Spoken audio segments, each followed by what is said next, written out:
Mama Birdie loves to read.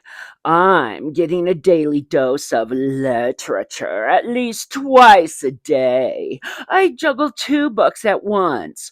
One for daytime when I'm feeling emotionally stable and able to handle the tougher subjects. But at night, it's a juicy romance. You know, the kind that gives you wonderful dreams.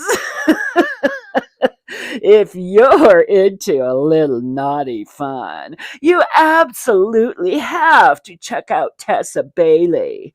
Seriously, Tessa, if you're tuning in, and God, I hope you are, I'd love to sit down with a couple bottles of wine and dive into that wonderfully twisted, freaky deaky brain of yours. Seriously, girl, you are brilliant.